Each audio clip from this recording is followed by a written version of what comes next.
Hello, everyone, and welcome to A New Direction. My name's Jay Izzo, and oh, man, another great show. How do I do it? I know that's what you're asking me. How can you have another great show? Well, here's how you do it. It's pretty easy, really.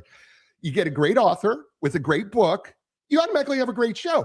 I get to sit back, read the book, get to enjoy the book, get to glean from the book, learn from the book, and then I get to share with you, with the author, how it works. So it's not me. It's not about me, the show. I get great books like this, okay? And I get great authors like Craig Fleming, and I get that. And then what happens is I have a great show. So the book this week, Craig wrote, Unwritten Rules of Leadership, How Executives Decide Who to Trust, Mentor, Promote, and Remember, okay, is the book. Available on Amazon, by the way, find it. And also on his personal website, by the way, which he'll tell us by the end of the show or somewhere in the middle of the show or both. Let me just say this. If you are somebody who's going, how do I work my way up that ladder? How do I do that? Right? Because I've seen all these people get promoted and I seem to be being overlooked and I'm frustrated and you're going, I think he just hates me. That's what it is. He just hates me. It's no, that's not it at all. What it is, there are a set of skills and behaviors and disciplines that you have to put together in the right way. And you have to be detailed in all this, okay? That you have to put together in order for you to be not just seen, visible, right? Which is actually part of what chapter is visibility. You got to let go of your ego, which is part of it is too.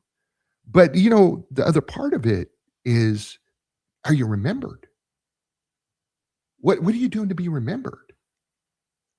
Now listen, I'm with you. I know what you're saying because I can hear the skepticism and the cynicism already. Okay, I can hear it. Okay, listen. Before I went out on my own, which I'm so glad I did. And by the way, there's a reason why I went out on my own because I didn't fit in certain cultures. And you know what the universe was telling me, or God was telling me? Stop trying to do this. This is not where I want you. This is not what you're supposed to be doing, right? And I was getting frustrated. And then I realized I had a unique set of talents, abilities, skills, and gifts that have been God-given to me, that are natural, that were not suited for what I was trying to do. And that's okay too, by the way. But you got to recognize that earlier than I did, right?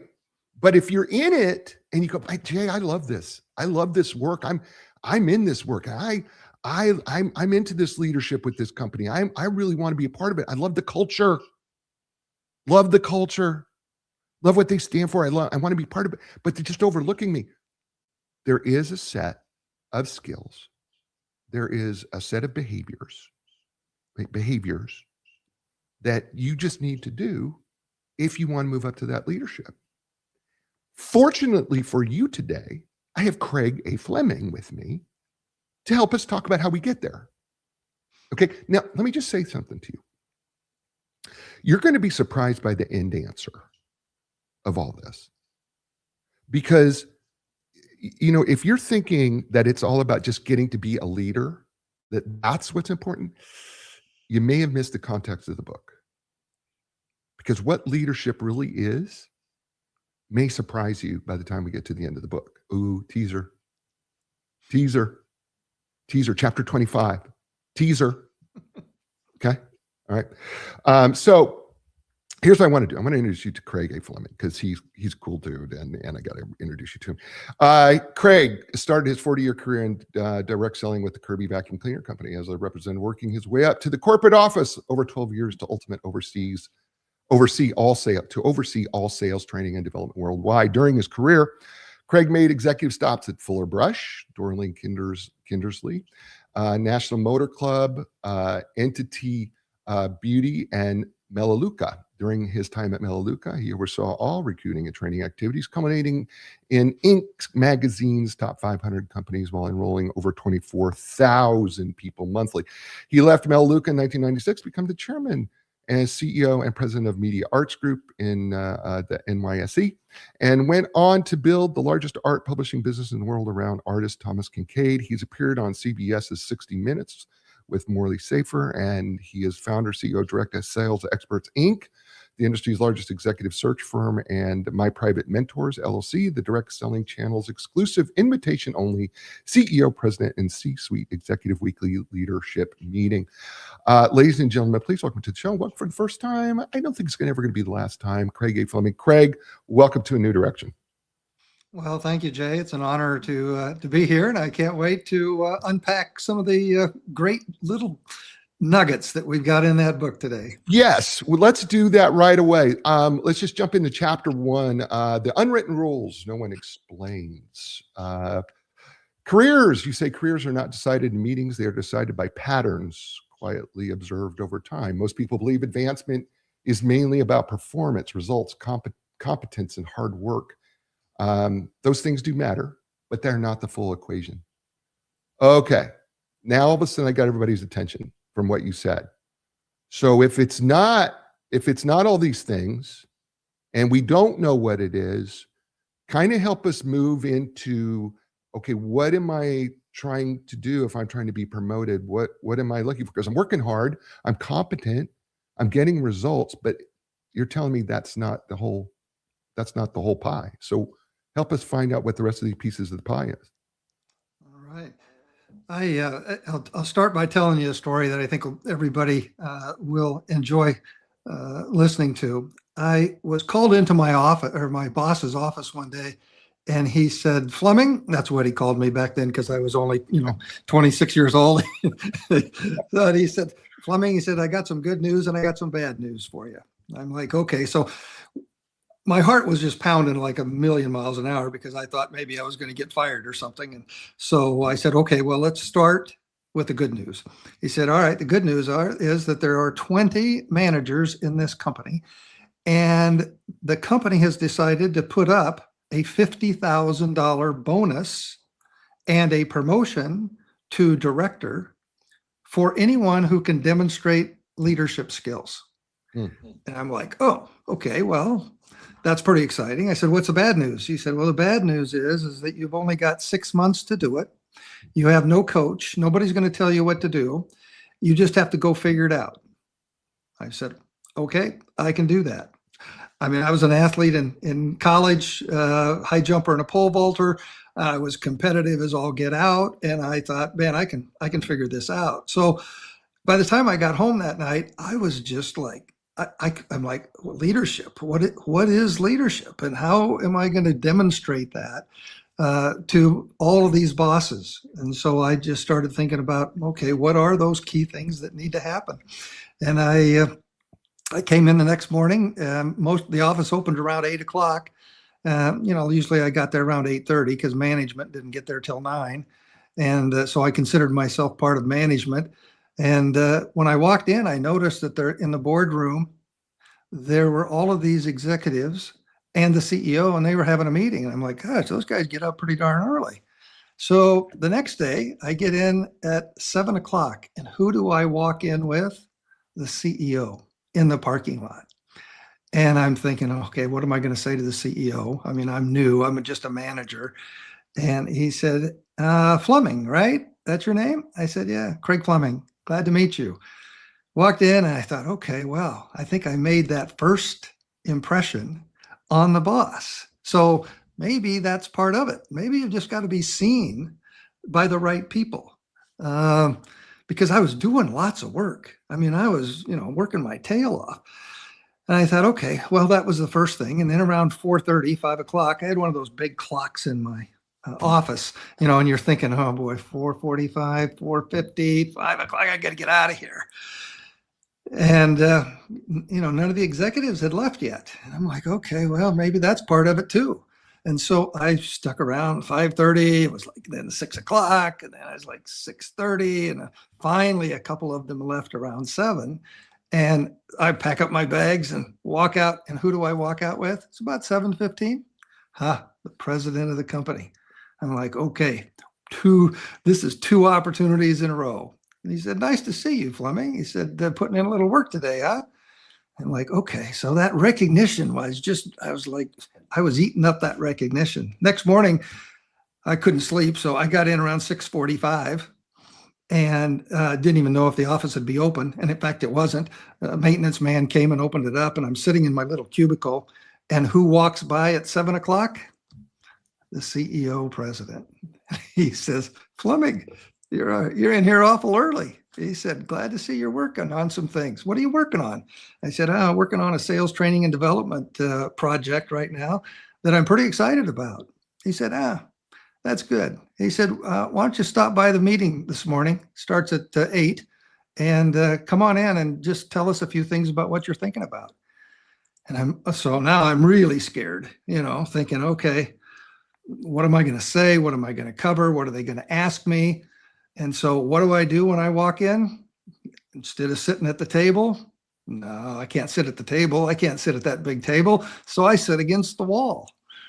I'm actually sitting against the wall, hoping nobody calls on me because I'm like scared and nervous, And anyway, that's how it starts. It starts with that story of, what is it that I need to do? And what do I need to figure out in order to get acknowledged, recognized, seen?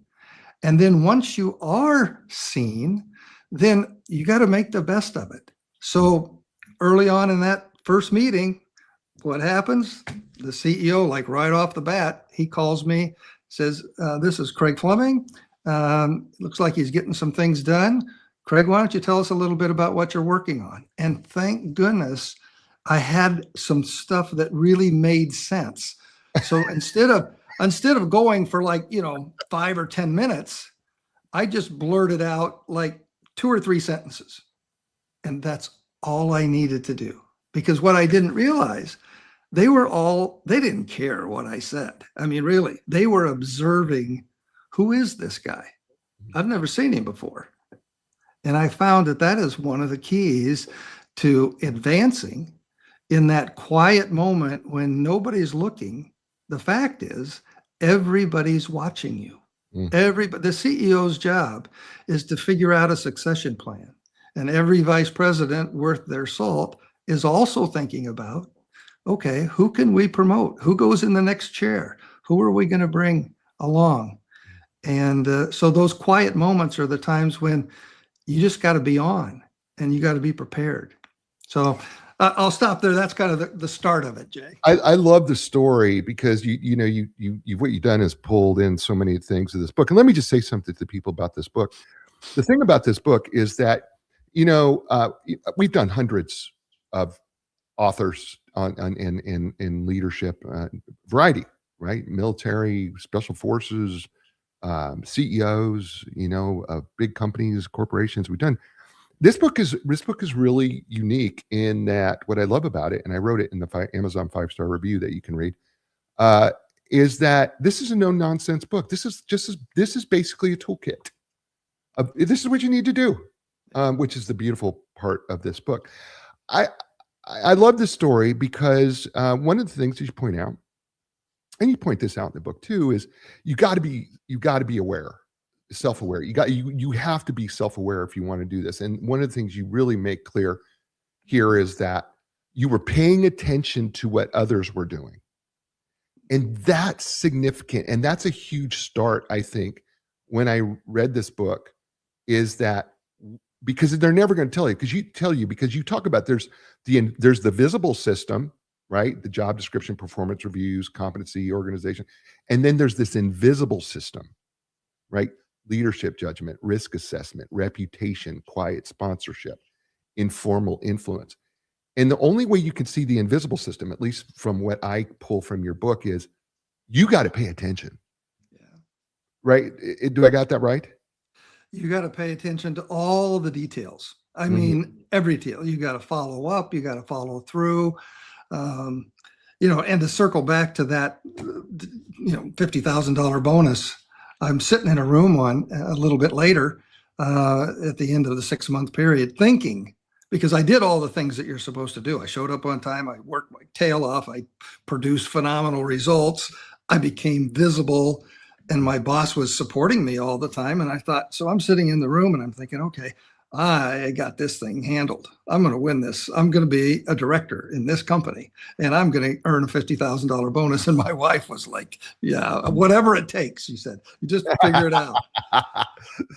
And Jay, I'm sitting there and they make the announcement and it's not me. Oh. And I just about went through the floor. I couldn't believe. I thought, I have worked so hard to get to this point. I put in so much time and they gave it to this guy. He couldn't even carry my bags. And so you can imagine I was emotional and I have a tendency to get that way, or at least I did when I was young. And so I went back to my office and I blew off a little steam for a little bit. And I stopped in my boss's office and I said, have you got a few minutes? I need your help. And those were the 4 words that I learned early in my career, that when you ask anyone,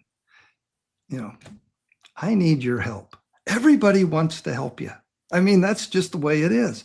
So I said, I need your help. I said, I thought I worked my tail off. I thought I was in line for that promotion.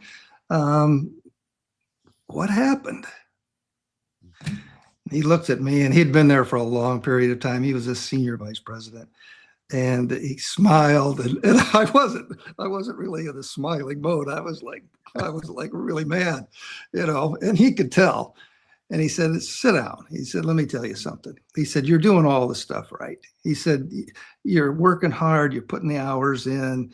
He said, you're now visible. You're starting to get it. When you say things, it matters. You don't speak when you're not supposed to. You speak early and then you sit back and you listen. And he said, you're doing all the right stuff. He said, but Craig, he said, I just don't know if I can trust you yet. And I'm like, what? Trust me? Are you kidding me? Ask my mom, ask my dad, ask my pastor. I'm like the most trustworthy guy in the world, and anyway, of course he couldn't do that, but I was a little emotional at the time. And I said, okay, so what does all that mean? He said, listen, he said, you just have to keep at it. And he said, you have to start understanding who you are and how you fit in this organization. And you have to start thinking differently about the way in which you view the organization. He said, right now, you're in this little narrow path of sales training and development. He said, there's a lot of other departments that are in this company, and you don't know any of those. And you need to spend some time understanding and getting a foundation of knowledge around what some of the decisions are that you're even, thinking about going forward with. Spending money, how much does it cost? What's the margin? What's the impact on the P&L? He said, you don't know any of those kinds of things. And he said, so you've got to really start working on yourself, your personal development. And he said, it'll all come. He said, what you're doing now, you're just at stage 1. But he said, you got to really focus on the things that are going to make a difference in this company. And he said, I'll help you along the way because I know you're really passionate about this. And so that's kind of where it started. It's interesting because I was going to go, well, did you get the 50 grand? Yeah. I wish I would have, but I didn't. I gave it to the other guy. Yeah. His name was Mark. And I'm like, how can you do that? Yeah. You still remember the guy's I still name? Remember it. Believe me. Yeah. I still remember it. Oh, yeah. Oh, that's so funny that you still actually remember the guy's name. Yeah. That's so funny. That's so good. His name is Craig Fleming. The book is entitled Unwritten Rules of Leadership, How Executives Decide Who to Trust. There's the first part. Mentor, second part, which he's talked about. Promote, which he's talked about. And remember, you're listening to him here on A New Direction. Hey, folks, listen, you tune into A New Direction to grow your business and your mindset, right? That's what you do. But you can't move forward if you're worried about what's lurking in your inbox. That's where Data 443's Siren, CYREN, comes in. It's the industry standard for real-time email security and URL filtering. They stop phishing and malware before they strike so you can focus on your success, not your safety. Don't let a cyber attack derail your journey. Go to data443.com. That's DATA 4, the number 4, number 4 and 3. Today, secure your future. You're going to be so glad that you did. And Linda Craft Team Realtors, we all know that buying and selling a home isn't just a transaction, it's a major life transition. Whether you're buying your first home or, or making room for a new baby or downsizing for retirement, it can be incredibly stressful. That is why you need the Linda Craft Team Realtors team. For over 40 years, Linda has been helping people in her community in the Raleigh, Durham, Greater Research Triangle Park, but all over the world, navigate these big life changes. Her team doesn't just sell houses, they take the stress out of the process so you can focus on your future. Don't go it alone. Let 40 years of experience work for you. Visit lindacraft.com. It's LINDACRAFT.com.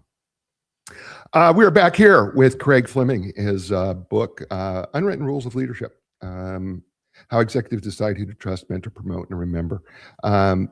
So Craig, one of the things I want to ask you, because I wrote myself a personal note in this chapter that I wanted to talk to you about, and it's about politics in the workforce. Because I have seen this play out, personally, in industries I've worked. Sometimes you see people who are agreeable, and they call it playing the game, if you will.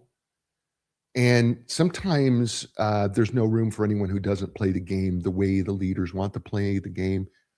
And there seems to be a political thing in there somewhere. In my experience, it has happened. How do you talk about the politics of, promotion? How do we balance that? Because there's got to be some of it, right? Absolutely. And there is. I mean, I wish I could say that, politics have no place in business, but if you're looking to climb the ladder, then you've got to get good at it. I always go back to make sure that you're working and understanding yourself well enough and your set of values so that when you step over the line, if you want to step over the line. And most people, some people don't care. I mean, they just go after whatever it takes in order to get promoted. Right. But the people that get remembered are the people who bring a set of values to the company. They focus on the culture. They, reestablish, if there's a big problem, they reestablish, what is the main point.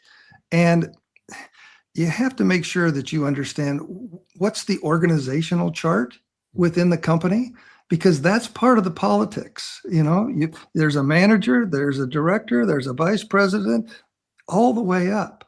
And the one thing you can't do is you can't embarrass your boss. And if you do that, sometimes you don't ever get a second chance. So you've got to make sure that you're really, really good at communicating. Say, one of the things that I found along the way was that if I had an idea, and many times I had ideas that I wanted to just take it right to the president. I just knew I was 100% right. But I knew that if I bypassed my boss, there were going to be consequences. And he was pretty tough. And so I learned early on, because I made a small mistake one time. It's opened my mouth. I went rogue just a little bit. And so I learned that if I needed to bounce the idea off of him to make sure that we were in alignment with our thinking, because it goes back to, if I can't trust you, I'm not going to promote you. So I've got to make sure that you're going to follow my thinking, or at least include me in your thinking before you start advancing ideas and concepts that maybe I'm not in favor of. And, so I don't know, that's the politics. I hate it. But you have to get good at it, and you have to focus on, what are the right steps? What are the right moves? And you do that through just work. I mean, hard work of understanding what's going on in the company and where does everybody fit. One of the things, and I'll just go down this rabbit hole just real quick. One of the things I learned early on was that if I could get really good at introducing people, then I can become that person who everybody says, man, you ought to have Fleming at that meeting because he knows everybody and he knows how to introduce people. And that's a little bit political because I wasn't the senior person, but I got really good at understanding who is Jay, what's Jay's background, where did he come from, where did he go to school? And some people think, well, why do you want to know all that stuff? Well, let me tell you something. When the pressure comes and you're in a position where you need to introduce the CEO or the president or somebody to the president and you flub it up, oh my gosh, you look like an idiot, So you've got to know everybody's background, be curious. Yeah. And learn all that stuff. And so that helps to eliminate the politics because now all of a sudden it's like sometimes my boss would say, I don't want to do that. Fleming, you do that. You're good at that. And so I became the person who was kind of the glue that made everything work nice and smooth and transitions. And it wasn't awkward for people because I was always the one that I knew everything about everybody. At least I tried to. You have a chapter on, basically, connections and growing your circle. And in terms of, it's not transactional, it's relational, and which is a big deal. I think people, and you make a big point about saying this is not networking, right? When you're doing this, when you're introducing people, it's a skill that you need to develop, but it's a relational skill, not a transactional skill. And I think this is the problem that most people have when they, do a networking or they're networking for their company. They're thinking transactionally, and they're not thinking relationally. And it's so important. I just had this same conversation. I have a friend. He works with Fortune 500 companies out of New York, and shout out to Judd Weisgel. And we were talking about this very thing about. You create relationships. You don't try to connect with people to make transactions. Yeah. And you make that exact same point. Well, and people smell that, like, when they see a transactional situation going on, it's like, okay, I got to get out of this conversation. People who are genuinely interested in other people and learn the ability. And, you're talking about some of those hidden rules that nobody understands. So many people will go into a networking situation and they'll ask one question. And I challenge everybody, everyone that's ever worked for me. I said, here's the key. Figure out how to ask 5 questions in a row. And you think I could do that. It's not that easy to ask 5 questions in a row to someone. But if you do, they feel so excited about having the ability to talk and tell you about themselves that when they walk away, they say, wow, that guy was great. And maybe you never said anything except you just asked the questions. And that's part of that it's part of that chemistry that people love to talk about themselves. And if you're asking them questions, it helps to not only learn more about them, but it also makes them feel really, really good. And they will remember you for years and years to come. And they'll say, I can't believe one time I met Fleming, 20 years ago, he asked me so many questions I didn't even know. It was fun. So yeah. Learning to do that is pretty important. I get that because, the joy of doing this show that we've been doing for almost 10 years now, the joy of doing this is the curiosity behind the author and, reading the books and getting into their head. Sorry, but that's what I do. When I read your book, I'm trying to get into your head. Like, oh, what's he thinking here? Right. What's important to him? What's he passionate about? Which makes it easier for me to ask questions to you. And by the way, you're right that, I do come prepared with questions. I have questions that I want to ask people because I'm just inherently curious about them. I just want to learn everything about them. And so it is something I've had to develop over the course of years. It did not come natural, because we do like to talk about us. We like to talk about ourselves. We do. And it's a very difficult transition. Chapter 2 is about presence. And I want to talk to you about this because, there's some behavioral things here. And as a psychological professional, there's some behavioral things here that I want to talk about that you put under the section. But by the way, Craig has this book divided up. There's an executive lens, how they see things. And then, there's what's going to stall your career in this. And then he's got some mentor thing at the end. Every chapter set up and it's beautiful. So in the executive lens, you talk about presence is felt through following things: posture, eye contact, tone, pacing, composure, and spatial awareness. Let's talk a little bit about presence, because I think there's a little bit of nebulousness there, because some people can walk into a room and they just have a presence about them, right? And they are, you walk into the room and they just exude this presence. It's not that they're terribly charismatic, but they have this, and I wanted to add to this confidence, not arrogance, not egotism, but there is a set of confidence where they've got their posture right. They make eye contact with you. They have a particular tone and pacing. They're completely composed, right? Let's talk about some of these things, because these are really important. And I think for the younger listener who joins us, right, and watches the show, talk to them about the importance of some of these things, because I think some of these things really do become important, and it's a detail that's often overlooked.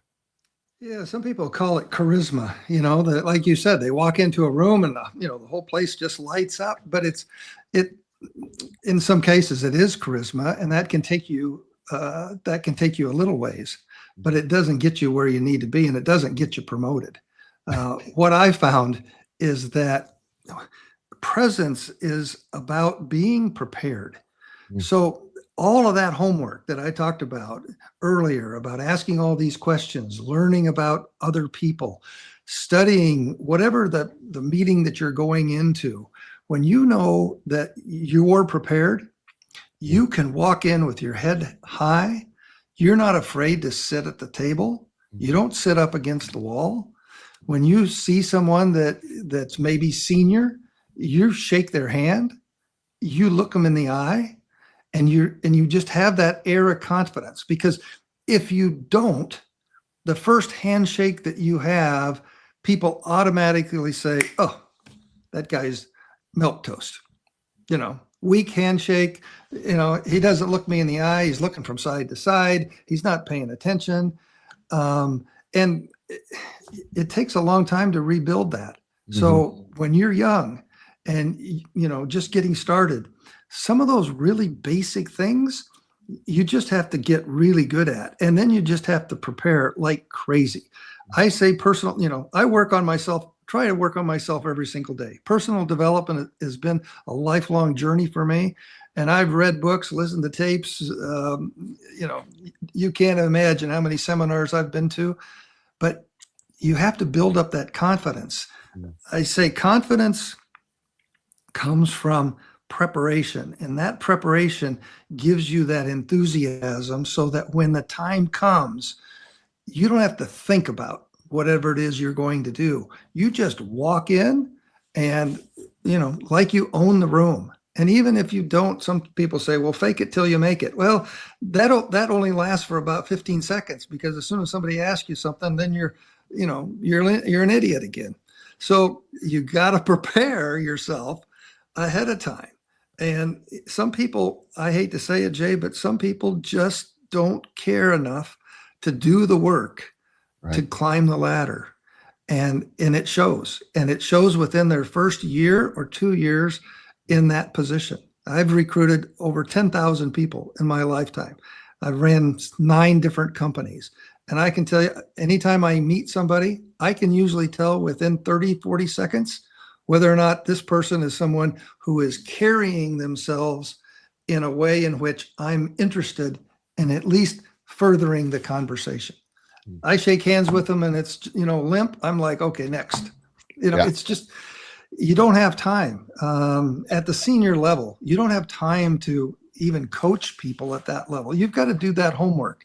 Whether you're in college or whether you're, just getting your first job or you found yourself your first mentor, but somebody's got to tell you this stuff because you don't see a lot of this stuff in books. And that's why I decided to write the book, is because I went through all of that stuff early on and I worked my tail off and I didn't get promoted and I didn't get that bonus. And, I needed help and I wasn't afraid to ask for it. So, that's a start anyway. You have a chapter. This next chapter is about respect, and I want to just jump into here a little bit here because you make a statement in this chapter. It says respect begins with self-respect. If you want others to respect you, you must demonstrate respect for yourself. When you say that, what are you really saying to people with that you got to respect yourself? Yeah, you got to respect yourself. Number one, I'll go back to, you got to do the work. You got to do the work, and you have to start believing in yourself that you are capable and you are deserving of being in the room with these people who are, higher up than you are. And you have to work on that self-discipline. You have to work on your ego. You have to work on your confidence. And it's not easy. Believe me, I'm telling you, it's intimidating when you're walking in. I walked into an interview with Morley Safer one time and I'm like, oh my gosh. I had no idea. Was this going to be one of those interviews where he's going to, go after us and bury the company or not. So you got to do your homework. You got to be consistent. And that's what other executives are looking for in you, that you've got some consistency and they start to respect you. And when you speak, you say something that makes sense and they respect you. Some people think you get promoted and it takes all this long evaluation period and it's, weeks and weeks of conversations about you. And the truth is, it isn't. When you get ready to go to promote somebody, you say, okay, who's likely to be the good candidate? What do you guys think? And somebody says, we ought to talk. I think Jay's pretty safe. And like, safe? What's that mean? Yeah, Jay's safe. He follows company line. He works on the culture because every single promotion is a bet. Right. It's an executive bet. It's on whether or not I think you can handle the job. You're not going to embarrass me. And in meetings that I'm not in, you're going to toe the line and you're going to speak the speak that we have. And you earn respect along the way by those little things that you do. And other executives are watching all the time. And so that's kind of where I look at respect. His name is Craig Fleming. The book is entitled Unwritten Rules of Leadership, How Executives Decide Who to Trust, Mentor, Promote, and Remember. He's outstanding, isn't he? I mean, gosh, we're not, I feel like we need like 6 shows with him. I'm ready. just to do this. I mean, he's outstanding. You're listening to him here on A New Direction. Hey, folks, 1 click. That's all it takes for a ransomware or phishing to shut your business down. Stop the threat at the source. Go to Data 443's Siren, CYREN. Powered by the world's most robust threat intelligence network, Siren detects and blocks attacks in real time, protecting your data, your employees, and your reputation. Stop hoping you're safe. Start knowing you're safe. Visit data443.com. Look for Siren Threat Intelligence right now to see the solution in action. And also Linda Craft Team Realtors. We all know that buying and selling a home isn't just a transaction, right? It's more than that, right? Here's the thing. Linda understands that moving impacts your whole family, including your kids and your pets. That's why her website, which I think is the best website on the planet, by the way, for real estate, features exclusive advice from a child psychologist on how to help kids adjust to a move, tips from a veterinarian on how to move with pets. It's just a complete emotional resource center for your family. See the difference for yourself. Log on today, lindacraft.com, LINDACRAFT.com. And I also want to do just a little bit of self-promotion here. Listen, hey, are you a business person who's just stuck and you're wondering, I don't know, I can't grow. I can't find a way to grow and help my business grow. You know what? Why don't you just drop me a line at j@thecoachj.com. That's j@thecoachj.com. Enter in the code AND for A New Direction, so I know where you got it from. Let's do a free session together, and let's just talk to see if I can help you, right? Just go j@thecoachj.com. I'd love to talk to you, and let's see what we can do to help you out, get unstuck, and get to the growth that you're looking for. And we're back here on A New Direction with my friend Craig Fleming, the book Unwritten Rules of Leadership, How Executives Decide Who to Trust, Mentor, Promote, and Remember. Craig, I'm going to move way ahead in this book because we're at the last segment, and so we're going to get there. And we've talked about visibility, and we've talked about how important visibility is, but it's not everything. And we've talked about a little bit about respect, and we've talked about some of the behaviors that we have to have. One of the things, though, that comes up frequently in this book in a variety of different ways is the idea of discipline. And I think this is really important because I have said, and you're free to disagree with me. I don't mind. I don't care about disagreement. I think disagreement's healthy. But I have said that, it's only discipline until it becomes a habit. And then once it's a habit, it's no longer discipline. But you do have to be disciplined. But maybe the way you describe it in terms of trying to get promoted, what are you saying behind when you say discipline? So discipline to me is consistency in your actions. I tell everybody I invited somebody over to my office one time, and he came over with no notepad, no pen, no paper, nothing. And I said, "What are you doing?" He says, "Well, you asked me to come over." I said, "Don't ever come over to my office without a pen and a paper." I said, "Because what I'm going to tell you is going to be important enough that you need to write it down." And he said, "Well, I have a pretty good memory." I said, "No, you don't." I said, "I want you to come to every single meeting with a pen and paper, and I want you to write it down, and I want you to be consistent on that discipline." And he, I found that to be so true over the years that if I don't write it down, then it doesn't get done, or I can't recall it, or I'm in a deposition and I need to remember exactly what I said, what time, what date, what place, who was there. You just got to write it all down. There's a gentleman here in town. His name's John Morgan, a big attorney in town. And he has a saying. He said, "I only hire send and delete people." I'm like, send and delete people. What does that mean? He said, "If I send you something, I'm going to delete it because I know that you're going to take care of it." And that's part of the discipline that we have here at our firm.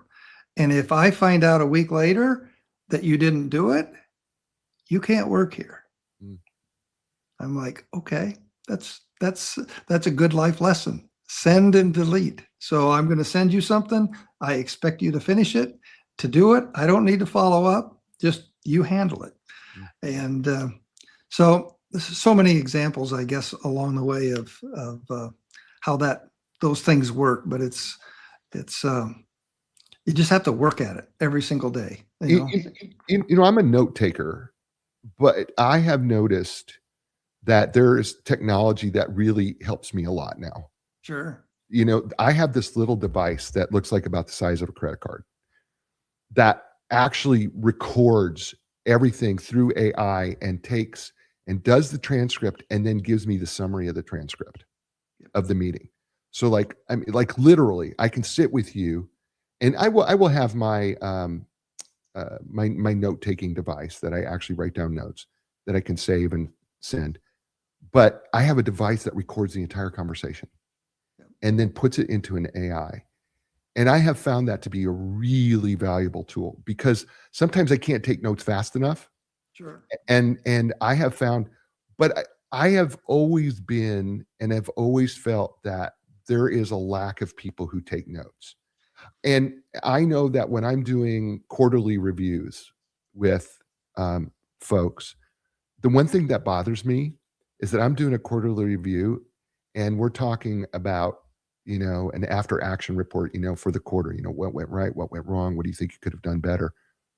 and they don't write anything down, Oh, right? I just hate that.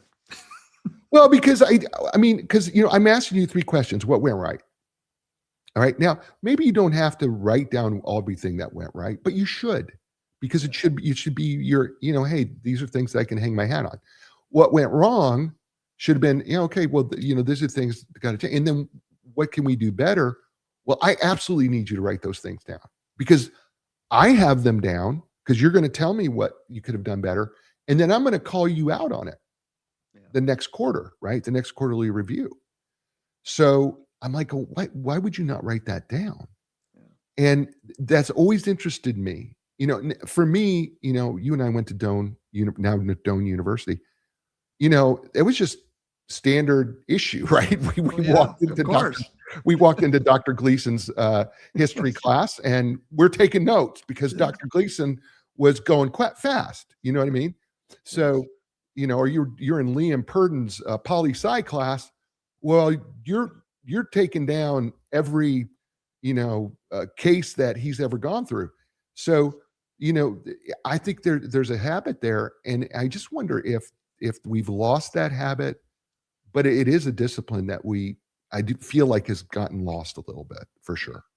Do you agree I with think that? note taking is a form of respect.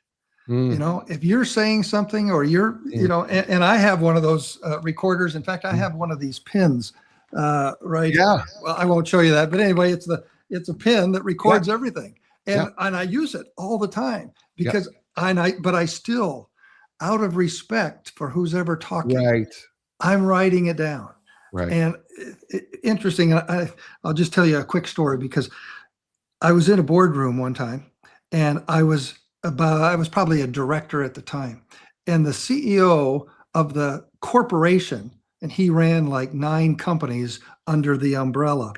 And I was junior. I was talking about sales training and development at the time.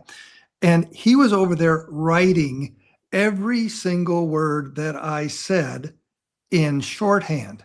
And I'm Mm, like, I didn't even, shorthand is an old skill. And afterwards, he walked by my office, and I said something to him. I said, "Sir, I noticed that you wrote everything down." He said, "Yeah." He said, "I have a great memory. It's just kind of short sometimes." And I thought, okay, that's pretty good. And he said, "Craig, I'm running 9 different companies, and I need to be able to come back here next month mm, at the meeting, open up my notes, and ask you a specific question about something you said you were going to do. mm, And if you did it, then I check it off. If you didn't, I'm going to ask you why you didn't accomplish this." mm. And I'm like, wow, what a life lesson to learn. Right. Here's a guy that was, making so much money, and running all this big operation, and he was writing things down because he didn't have time to remember all that stuff, and he needed to hold everyone accountable. Wow. And that's the way he did it. In chapter 16, you talk about attitude as the multiplier. I'm a big attitude guy. It's a foundational thing for me, because I believe it's one of a few things that we can absolutely totally control, Yeah. is our attitude, regardless of our circumstances. Not always easy, but it is one thing that we can control. Talk about attitude as the multiplier in terms of being promoted. I say your attitude and the attitude that you can create in others will determine your success. I came up with that 45 years ago. And of all the people that I've recruited over the years, it is the single biggest characteristic that I look for in hiring someone. Mm. You can't fix bad attitudes. Yeah. You either got a good one or you got a bad one. And then some people are in the middle. I try to only hire A players. And so I've got to find an attitude that is a winning attitude, that's positive, that sees, the possibilities of what's happening in the future.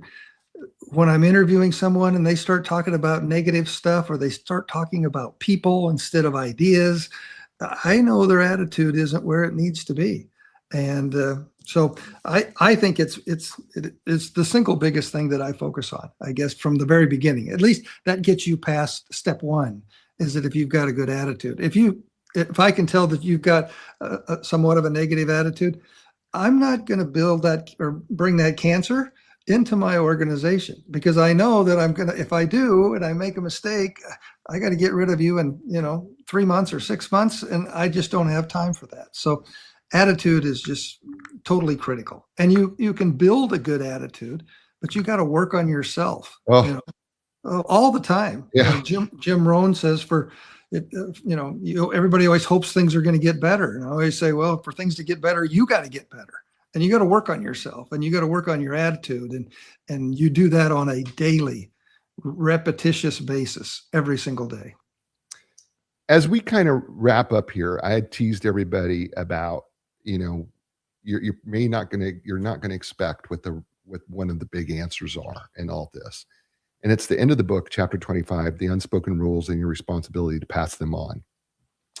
And you say nothing in this book is a secret. That's right. Yet very little of it's taught.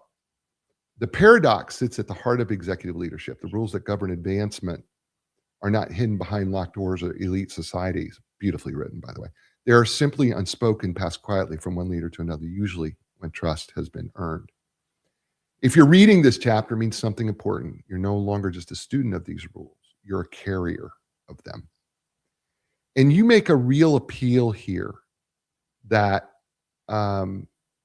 what this book is really about was never about climbing the ladder faster. It's about becoming more trustworthy, steady, valuable, someone others can rely on. Talk about what really this idea of legacy and moving on is really about leadership. So I think after doing this for a long, long period of time, one of my definitions, and I have several definitions of leadership, as most people do, because it's hard to put a box around it. But I realized that leadership was about stewardship. And as you grow in your career and as you advance, you are responsible at times for 1 or 2 or 3 people. Other times in your career, you're responsible for 100 or 200. Maybe you're responsible for 1,000 people that are under your day-to-day leadership, and they rely on you to make the right decisions. I say it is a privilege to be the CEO and president of a company. It really is a privilege, because you just have a lot of responsibility. And so it is part of your responsibility to bring those people along and to help them through conversations, sometimes corrections, sometimes mentoring, and sometimes it's just plain tough conversations that you've got to have, but it's your responsibility. One time I talking to a guy, he said, what's leadership? I said, leadership's like the guy who just puts his hand up, or the gal who puts her hand up and says, I'll do that, and then gets other people to follow. And I say, people that don't have any followers are just out for a walk. So, you just gotta, leadership is just about taking action and doing something and being responsible for other people along the way. Because, one of the things that I sign all of my books, Jay, so, you can make a difference. And I honestly believe that. I got that from when I was at Doane reading a book, and I saw that phrase, you can make a difference. And I've kept that my whole life. I've made it part of my purpose. And I really believe that every single person can make a difference. And I go into that, relationship building exercise, thinking that whoever I'm talking to is really going to make a difference. And then sometimes they prove me wrong, but I start there. And I think that's a good place to start. I totally agree. We've done an hour. It's gone very, very fast. I've enjoyed every minute with you. Tell folks how they find you, get a hold of you, best ways to do that. Best way, LinkedIn, I guess, Craig A. Fleming. Find me on LinkedIn. You can find me on Google. Just type in Craig A. Fleming. I'm all over the place. So I've made it. In this new age of technology, yeah. I have tried to become relevant by having myself everywhere. So that's the best place. Awesome. Stay with me, Craig. Hey, folks, it's a show. You know what I say to you every week, right? You're in control of three things: your attitude, your effort, and your resiliency. The fact of the matter is life does not always give us what we want. Sometimes we're in circumstances we didn't ask for, but you're absolutely in control of your attitude. It could be a positive one if you choose it to be. Work at it, but you can do it. I promise you. Your effort is tied to your excellence. We don't always have the same amount of energy in the tank, but what you do have, can you be as excellent as possible? That's your choice too.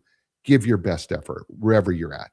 And finally, resiliency. You know what? We all get punched in the gut or punched in the teeth and get knocked down, but it's up to us to get back up. Why? Because you're worth it and we need you on the team.